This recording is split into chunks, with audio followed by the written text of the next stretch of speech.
Are live. Awesome. Hello, everybody. Welcome to the next episode of SkillsHub on Air. We have Jennifer Hale as our guest host, and we will be interviewing today Talia Perper. Hi, thank you Welcome, so Talya, much. Perper! Thank you so much for having me. This is so exciting. I'm like super psyched to talk to you guys. Ah, so good to have you. So good to have you, Talia. So, for those of you that don't know, Talia is a storyboard artist for Teen Titans Go. So, before Jennifer and I bombard you with our a million questions that we have about your process and how everything works, would you mind giving us a little bit of like a background information on yourself, how you got to be a storyboard artist, etc.? Tell us Sure. your origin story, Talia. Lore drop. Yeah, I'm happy to talk about that. I grew up in Cape Cod, Massachusetts. I went to school at Boston University, College of Communication, Film and TV degree. Park the car. And then the second semester of my senior year, I did an internship program in LA because I was like, well, animation's in LA. I better figure out what's going on over there. Did internships during the day, classes at night.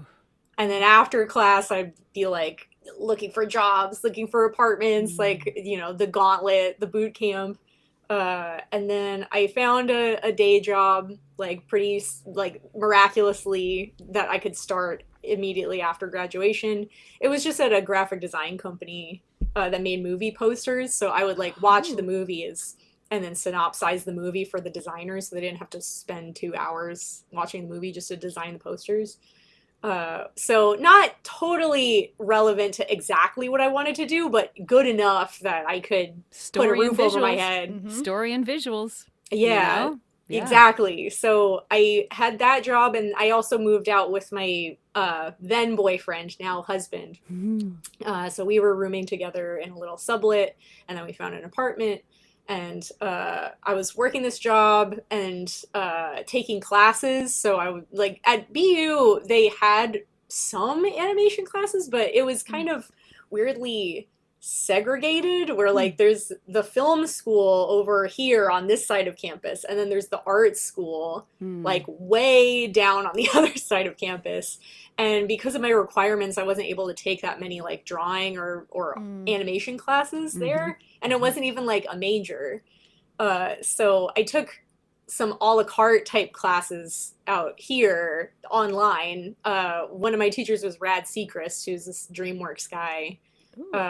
And independent director. He did some figure drawing classes and storyboarding. And so I took classes through him, and then I was also taking a workshop through Concept Design Academy for figure drawing. It was like a 3-hour workshop in Pasadena that I learned how to drive on the highway by going to this class early in the morning. Because I was kind of scared before. Let me guess, 2 hours to get there? Something like that. And so I took classes, and I'm trying to condense into, because there were many twists and turns. Like I ended up leaving the graphic design job and then having part-time work in the middle. Question about that. Can I ask you a question about that journey? Sure. So unless you found just the right college to go to or university to go to, there was not a program to guide you into being a storyboard artist. Is that correct? I guess, I mean, at BU, I think I went to BU because I wanted to go to a university where you could take other types of classes besides just like the craft. Yeah. Because I wanted to like learn Japanese and go to clubs and and it was a diversified university as opposed to a college. So that was like kind of my thought process for it. And yeah, when I asked about animation or storyboarding, it was kind of difficult because most of the professors were like live action people. So when I told them I wanted to be a writer, they would give me like writing advice of like, oh, well, if you want a job being a writer, then you could write a spec script and have that in your back pocket. And then you can be at an agency or a manager's desk and like work there for like 5, 10, 15 years, and then maybe someone will want to look at your script. And I was like, I don't have that kind of time. Right. Who does?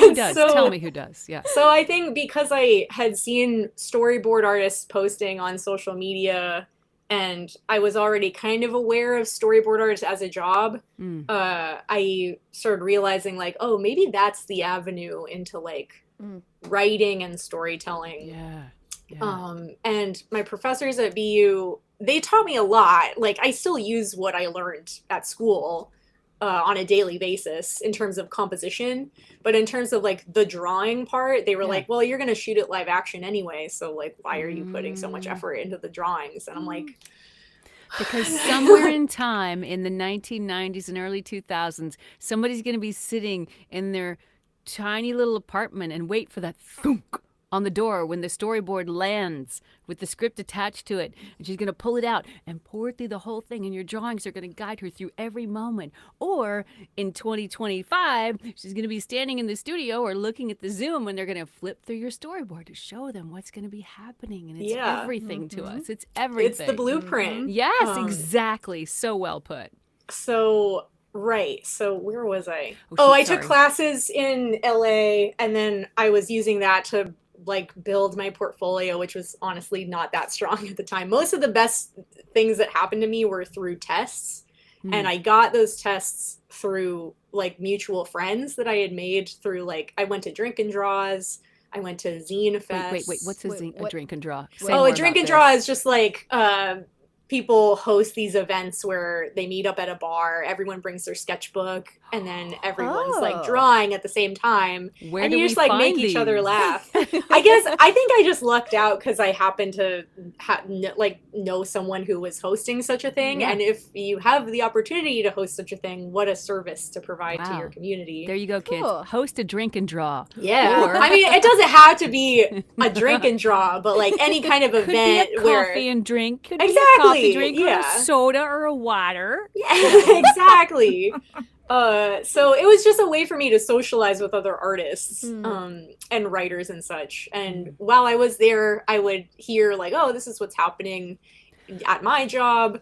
And they talked about, I have questions about drink and draw. So you just show up and is it like a challenge, like, do a shot if we don't like what you did? Or is it like somebody goes, everybody draw a bunny or everybody draw, alien invasion, or how does it work? Sometimes, magical things. I guess there's kind of no rules. It's like you meet up at the bar. Like we were meeting at Golden Road Brewery in Burbank, which is a like lots of outdoor space, big long tables, and you just bring your sketchbook and you'd sit down next to someone and you'd look at what they're drawing. And mine was hosted by two they used to work for Fox ADHD, so they had like a really wild, like out there sort of visual gag style. And so like you just kind of go back and forth improv in it.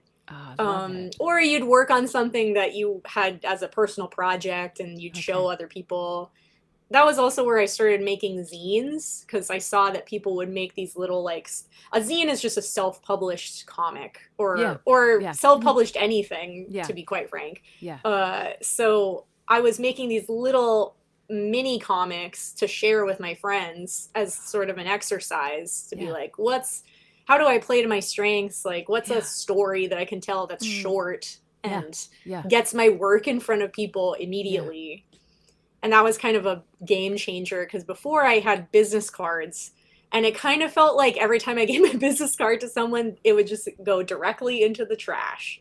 Right. So if it's a zine, like it's a little more labor intensive, but when I gave it to people, they were like, "Oh, I get to keep this! Like, what a gift!" Yeah. So I was socializing with other artists, and then some of them were talking about their jobs. Two of them were on Pickle and Peanut, and they said like, "Oh, we're being told to draw crappier because crappy drawings are funny." And I was like, oh, that's great, because that's the only thing I can do right now.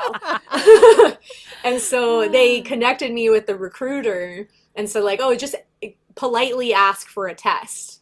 And for those who don't know, a storyboard test is kind of like a job application where they test your mettle. They give you a prompt of like either a script's worth of like, this is what happens in this scene, or a few lines of outline of like, Pickle and Peanut are working at the grocery store with this character and they do this kind of thing. Like try to visualize that in this many panels or something like that. And you have a week to do it. Wow. to like show that you can do it within a reasonable time limit. Yeah. Wow. and take direction.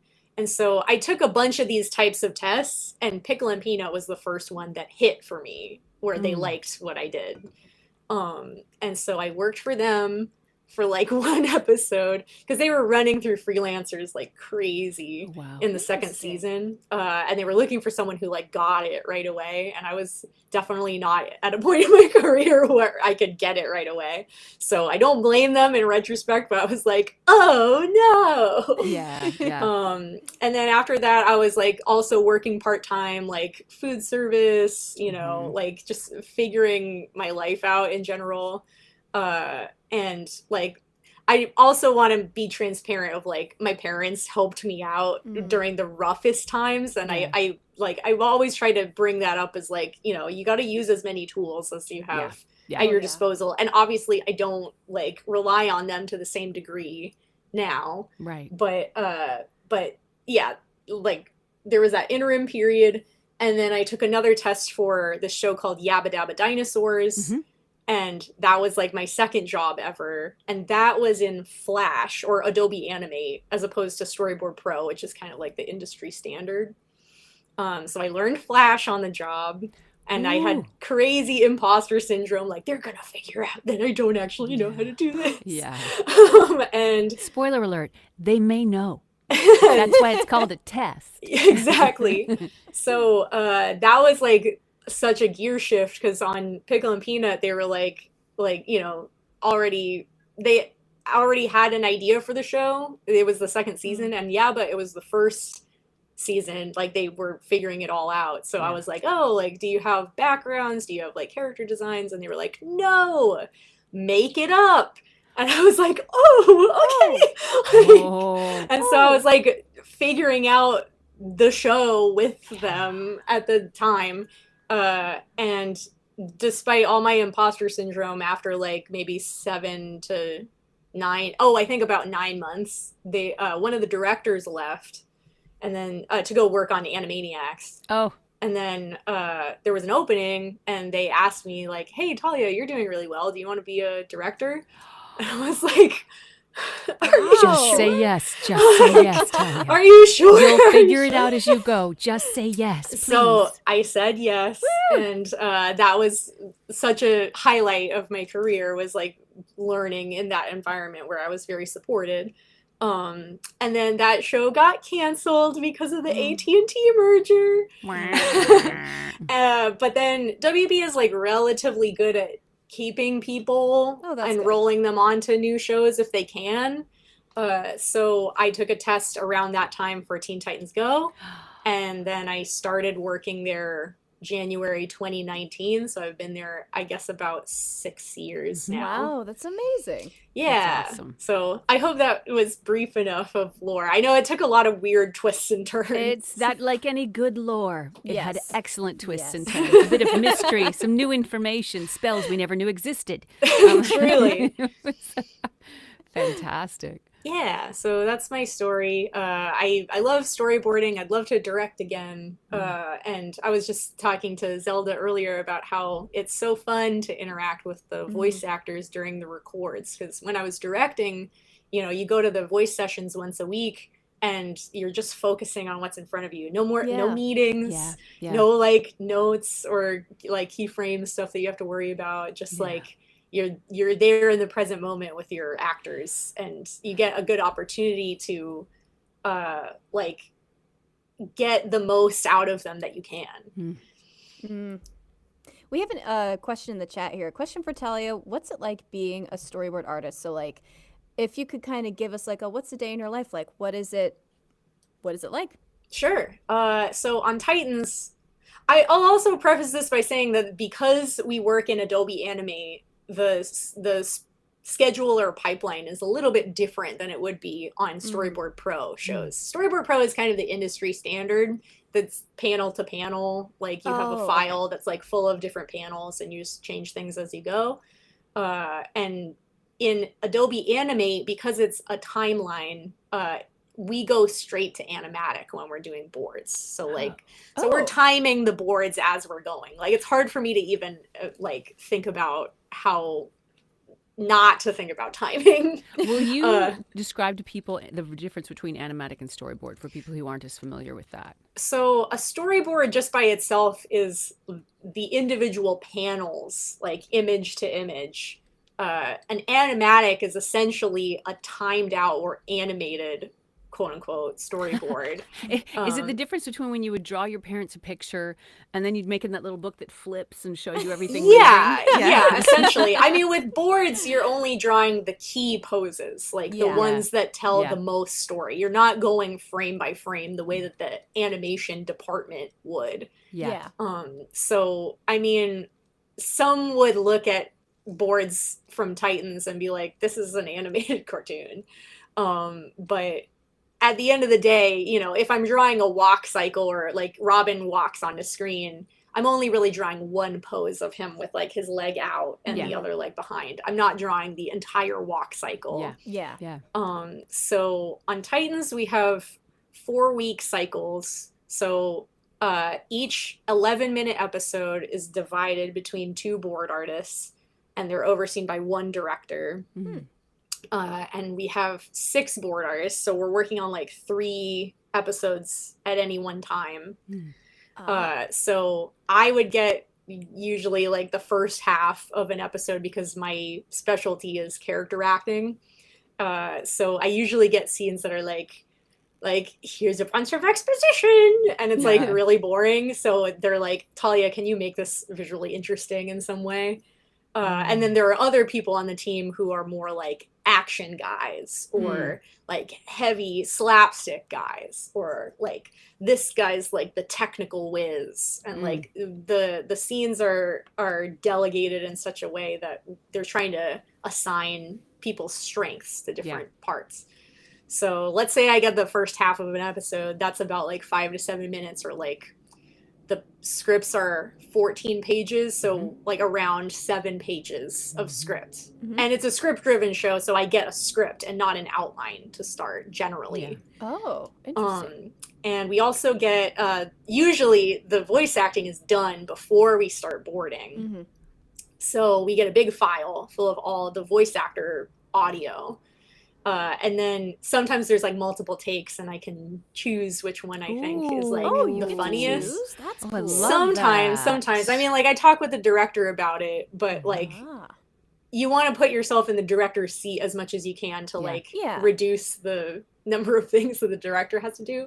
So sometimes an actor will do some kind of crazy improv, and it's like not in the script, but it's so funny, and like it would affect the way that I board the scene, because the voice actors are choosing the voice acting, and then I have to do the body language of the characters. So and for people out there who might be confused, if you're more of an anime fan, anime in the US is different because anime originates in another country, typically Japan, and then is brought over here already animated, and our job as voice actors is completely the opposite. We then have to match lip flap, you know, make a translation that might be this long, fit a line that was this long, or vice versa, a line that, you know, this long becomes a translation that's this long, and you got to make it all land and have, that's a completely opposite process. What she's describing is the way that animation typically starts. So I mean, on board driven shows that have an outline, usually the storyboard artist is also writing jokes, so the voice acting is done after boards because they have to approve of all the jokes before they record the real deal. But on a script driven show, since like it's the script is approved, they can just record it, and then our actors are so talented that like sometimes they put on an interesting twist so that I wouldn't have been able to anticipate. And I feel like the performances are a little more natural to how people would typically speak. Sometimes on board driven shows, the artists are choosing the acting first, And then, I mean, I think Adventure Time is kind of a good example, and it works for that tone of show that's like a little bit surreal. Yeah. But like, who's saying rhombus and like trapezoid? Like, Yeah. it's intentionally kind of goofy, silly. Yeah. Yeah. But also, Yeah. what works in print doesn't always work spoken out loud.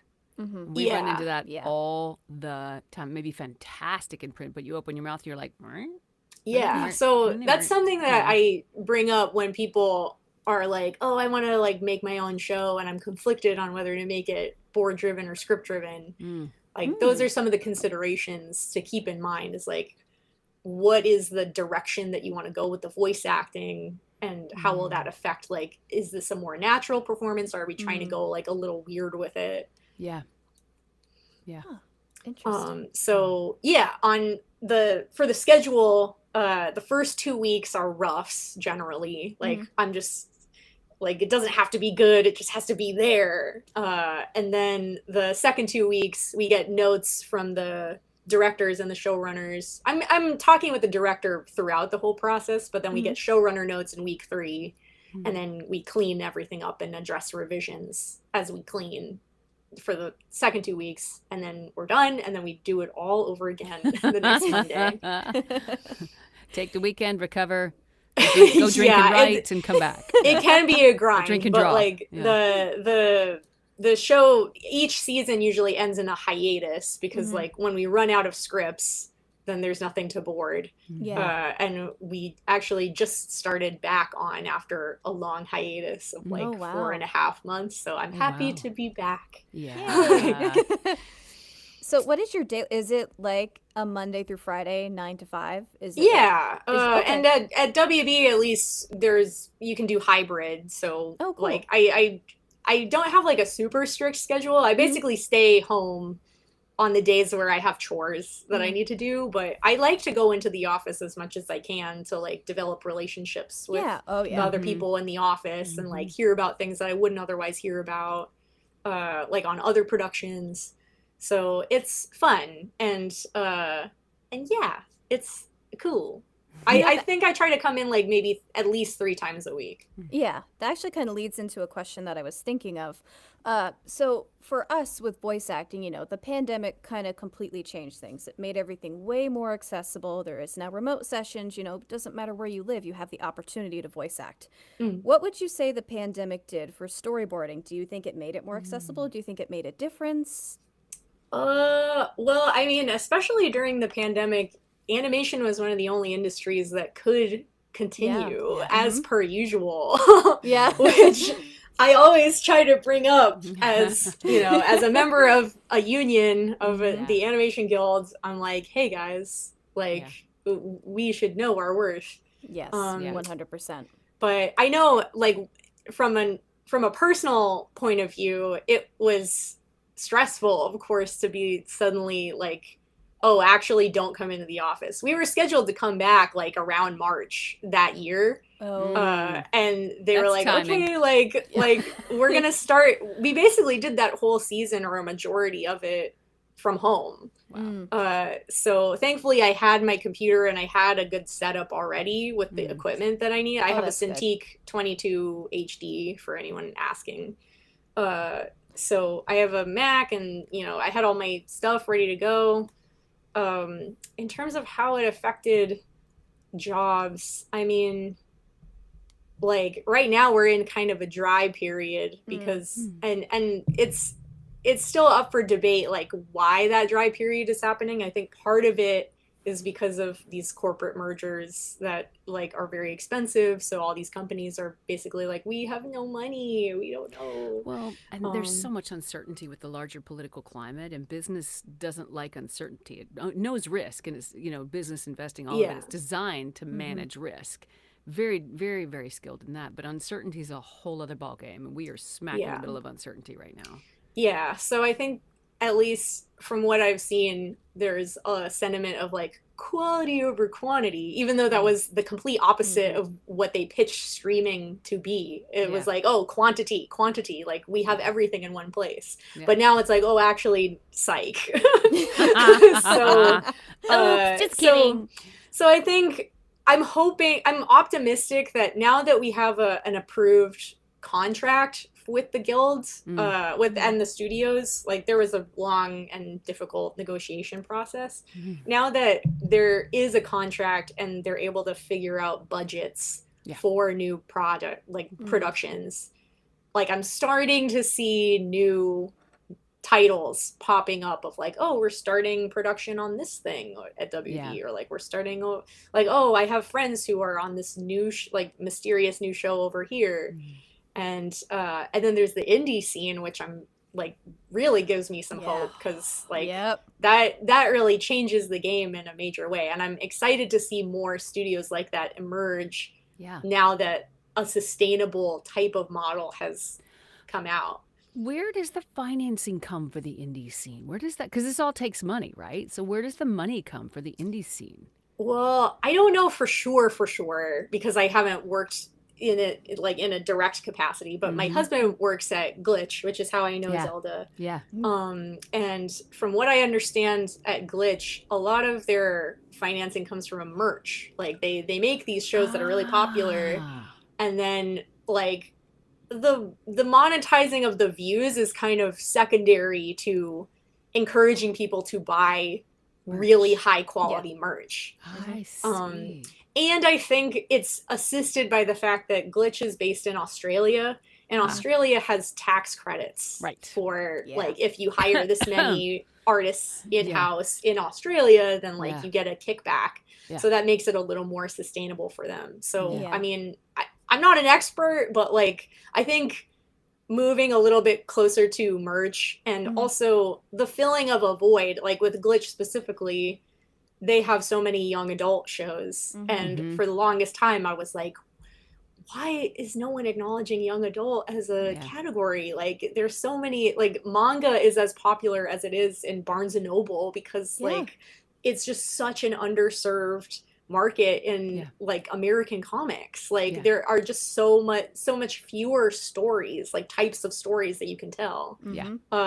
And there's like a demand for this type of stuff. So I think like if like in Glitch's case, it feels like they found this niche that was like perfect for them. And I hope to see more types of stuff like that coming up in a similar capacity. I can tell you with other indie shows like Far-Fetched, Jazzman, any ones like that, Project Parasomnia, it's all Kickstarter. It is, a lot of it is Kickstarter. Cool. Wow, that's so cool. I'm curious about what makes a Kickstarter work and not, but that's a whole other SkillsHub on Air episode. Oh, yeah. That's a good We need to do like this, the how to finance your project series. I'd love to know that too. Right? I've got plenty of development ideas that Hollywood said no. Yeah, but Hollywood doesn't always have the smartest ideas there. But it's cool to see more indie stuff pop up in that way where it's like, oh, you don't have to ask for permission to be on the internet where people can see you. Yeah, that's so great. Ask forgiveness, not permission. Let's go. Exactly. That would be my MO. Poor Zelda. Just stop. Cool. Before we continue, I just want to say hello to the chat. Hi, thank you all for your lovely comments. Or just hi. Just want to acknowledge everybody here saying hello. Yeah, lots of fun. Kickstarters. Yep. Hi, Kayla. I'm gonna go look at the chat. Oh, hey, one of my mentees is in here. Oh, that's amazing. Or my clients, I should say. I should probably mention. So besides full-time storyboard work, I also have a storyboard coaching business. That I started last year around the time that I was thinking like, in case there's a strike, what can I do that's not boarding? And so I was like, well, I do love to yap, so I could help people out, because I think I'd seen a lot of artists be like, these college students, they keep reaching out for their assignments, because it's a common assignment in art school to like reach out to a professional and ask them to like do an interview with you. And they'd be like, it's too much work. The college should pay me, blah blah blah. And I was like, well, I mean, Well, if they want to pay me outside of that, Yep. like just pay me for my time. I'll meet with you for an hour and I'll talk about whatever you want. see, I love that you mentioned this because we're growing into some stuff, and we'll be telling you more about this soon. Ooh, yes, I'd love to hear more. Creators are one of the arms that we're working on is writing and creating, and exactly what you're talking about. Yeah. Yes. Yes. So there's that, which is like my independent coaching stuff, and then sometimes I work with schools. Like I work with Montserrat College of Art, and I do mentorship through them, and they pay me a stipend to take on a couple of mentees per semester, and then I just help them through their thesis film or whatever. So that's always amazing. fun. I like giving people the advice that I wish I had access Yeah, to see, when I was this in is- college myself. See, This yes. is mentorship. It's so important. And I think it is important to have reciprocity. Like when somebody's taking their decades or years or however blocks of experience and downloading them to you so you get to save those years of time. Yes. You got to reciprocate. And having a coaching structure is so good for that because like you people, like it's so great to hear, like you want to give back, like you go out of your way to give back. And so you need to be like reciprocated for that. Like, here's my hard-earned cash. Give me your hard-earned knowledge. Yeah, I mean, yeah. I try to make it as accessible as I can because I know, like, students, you know, Yeah, like of they're course. already, some of them are already in debt for school, but when I was out here, like I was saying, I took those online classes through RAD and I did like workshops. That kind of stuff you don't have to go into debt over. You just No. pay it up front, and it's like not hundreds of thousands of dollars. Oh my God, I mean, It's just like less than $100. Dude, you're singing my language because money's the thing. Like I want to live in that world where there's this whole myth that if you're good at something creative, you're really bad at business, and if you're really good at business, you're not really a creative person, which is a Yeah. lie. I mean, hello, Will.I.am. Like we can just go down this long list of people who are that is so like not. And I want to live in a world where creatives are financially empowered because what happens to our world then? Yeah. So, like these open conversations about money and what something costs are really, really important. Yes, it is important to have an exchange of money for knowledge, you know, when a professional is stopping their life to share their experience with you. And also, it can be affordable, it can be reasonable, and education should not put you in the poorhouse. Yeah. In many countries, that does not happen. Everybody, just to open the eyeballs. Yep. Totally. I mean, between my parents, like my dad was a cardiologist, so he was kind of like set. But I remember when I was a kid, he made a career shift from like being on call and going to the ER all the time and like missing out on my childhood to working from home as a medical animation producer. Oh, So wow. he was using his science knowledge and like being the translator between the drug companies who had to explain like how does this drug work, Yeah. and the animators who were like good at visualizing it but not necessarily like scientists. And he and did so that for you. yeah, I know. It makes me proud. So he was way more like career oriented. Yeah. And then my mom was an artist and she went to art school at Syracuse for painting. But she would admit that like they never taught her how to make her art into a business. See, I came up with this word I was writing yesterday. I'm working on this whole webinar for new people. We're doing this entire like rollout program for brand new people to like walk them into a whole like thing. And in writing it, I was like, we're entrepreneurs. We are entrepreneurs. We are business people into arts. That's my word. If y'all take it, you got to say you got it from me. Yeah. Yeah. And I try to encourage, because I know there's a lot of doomerism about animation right now. And I've been very fortunate to have been on a show for so long that like has multiple seasons. Like that's kind of rare. But that being said, you know, luck favors the prepared. Like if you lose 100% of the shots you don't take. So if you're making stuff that you like, that makes you happy, and you're putting it in a place where people can see it, and you're engaging with the community and like meeting other people who are your peers, who can help you, like it's sowing the seeds for your success later. So I wouldn't take like how the industry is currently as an indicator that you should like give up on an avenue that could drive you towards personal happiness. Yeah. And you know, we can collect evidence for anything. And if we've decided that there's not enough, we're going to collect evidence for that.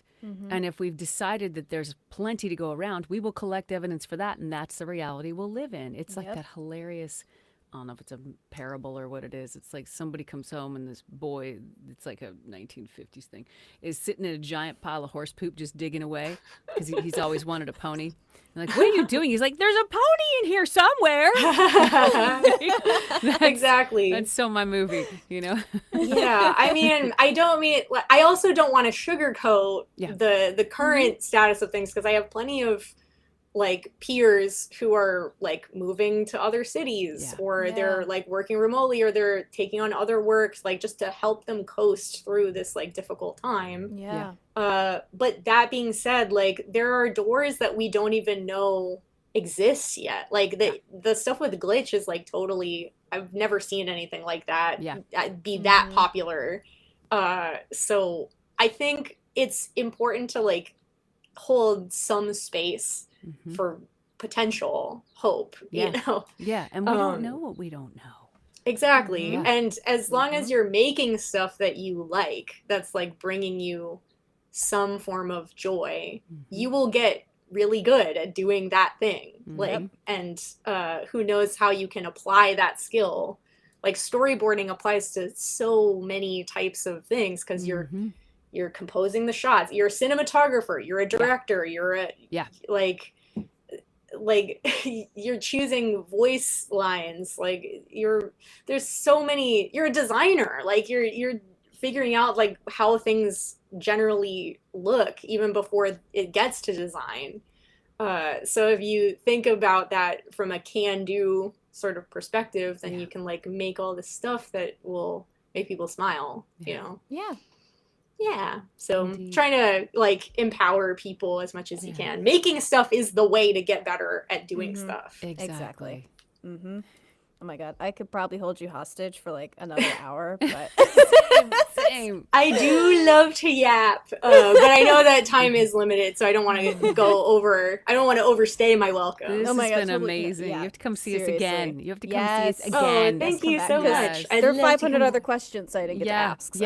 Oh, I'm sorry. Like if there, totally fine, It was no. there's so much value in what you shared, Yes. Talia. So much value. God, so great. Thank you. yeah, I mean, if anyone has other questions or is curious about the coaching stuff, please feel free to reach out to me. Where do we find you? Where do they find you? I'm at Taretari, Taretari, on most social media, or you can look up my name, Talia, Talya, Perper, Perper. I'm the only one that I can find on Google. Now the other one's going to show up. Hi, I'm the other Talia. So thank you, parents, for naming me so unique. But yeah, find me, and I have a bunch of different resources. Like I have a bunch of like tutorials on TikTok. I have a Flash tutorial on YouTube for anyone who's interested in storyboarding in Flash. And I do coaching, so please reach out. Amazing. Thank you so much, Thank you, Talia. Thank you so much for having me. Yeah. And thank you, everybody, for tuning in. And we will catch you next week. Yes. Bye. Bye. Oh my God, we did that together. It was the best. The goodbye. Talia, that was so great.